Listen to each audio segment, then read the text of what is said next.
Jamie, the floor is yours. Well, hello, my name is Jamie LaHare, and I have a passion for spreading the joy of dance. One of the most watched shows on TV is Dancing with the Stars, and they make it look so difficult, but it's really as simple as 1 and 2, 3 and 4. I've been training in dance for over 13 years, but as I've grown older, I've realized a lack of opportunity for adults to dance. Feet on Fire will make money by selling individual adult classes that appeal to the social needs of singles and the choreography needs of couples, as well as kids' classes. So far, I have a feasibility study and a business plan that prove revenues over $200,000 after the second year for just one location. But I want to own and franchise Feet on Fire, starting in Round Rock, Texas, where their market is oversaturated with students on waiting lists to dance. My biggest competitor is Arthur Murray Dance Centers. They have 280 locations nationwide. But Feet on Fire is unique. We offer all styles of dance, we have online classes, and we use energy-generating dance floors. A single stomp can generate between 5 and 30 watts of electricity, reducing our utilities by 30%.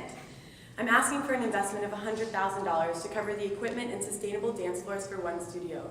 The return on the first studio is modest, but if you invest in me, I promise you 7% in net profits for the first 5 studios that I open. Please support my placement and my business, because together we can seize this opportunity. Feet on Fire, energizing the world one dance at a time. Thank you.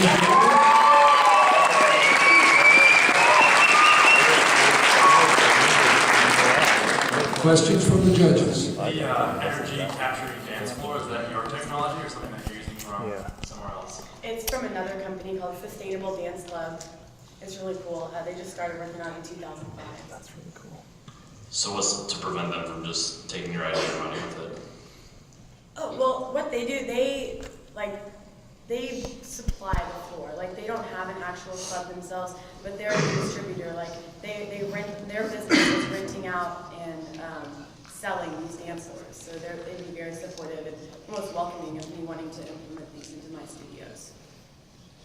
So what's the difference between one of your studios and somebody else that has one of their floors? Well, currently no other dance studios in Texas use this technology. In addition to that, the online classes would give me a huge competitive advantage because no other dance studio does that either. And in terms of Arthur Murray, they only teach ballroom, whereas my market research has shown that people are interested in learning other styles such as hip hop and ballet. My first question is, could this possibly make me dateable? Finally? My question is, what kind of real estate expertise do you have on the team in terms of finding, you're in the retail business to find locations for studios, right? That's a hard problem to tackle. I'm just wondering what you're doing about that. So I took a class called Studies in Entrepreneurship last, I guess about a year ago, and that's when we made the feasibility study, and I had a team of 13 people working with me on this business idea, and actually one of my teammates was like my right-hand man. He works for a real estate company, so we've been working very closely, and he's helped me find the location. I have the exact location, 1205 Round Rock Avenue. It's right across from the high school. So it's through my network is how I'm doing that.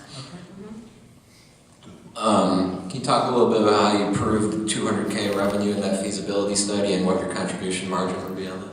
Yes, so part of that class I mentioned earlier, we had to do pro forma income statements. So we did a worst case, an expected case, and a best case. So the 200,000 is based on having not 8 students per class, but an average overall through the year, about 8 students per adult class.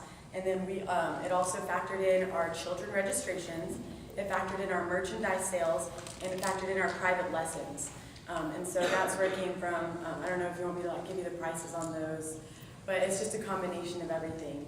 And let's see, the contribution margin, like I said, it's slim for the first year, but it dramatically increases by the 5th year, exponentially actually. Is the dancer or consumer going to have to pay more to go to your studio compared to another studio because of the high cost of all the materials and stuff? Nope, it's actually going to cost us less because they're generating energy for us. And our prices, it's $17 for one drop-in class, and that's a very competitive price on the market right now, especially for adult classes. What's your marketing strategy? Oh, well, so for one, we're going to do, before we open, we're going to have a grand opening day, and we're just going to have free classes. We're gonna have, the classes will be in 20-minute increments, and we're gonna invite everybody in for free, and they can try as many different classes as they want. Like I said, we're right across from Round Rock High School, so we're heavily going to advertise to the high school students, you know, come on over after class, Google AdWords, we've got flyers, you know, the whole shebang. I almost forgot to mention my most important part. We're also thinking about doing a referral program where if you refer your friend to our dance studio, then you'll pay 10% less for your registrations, which is kind of a network marketing scheme that we're trying to get up and going. Thank you, Jamie. Thank you.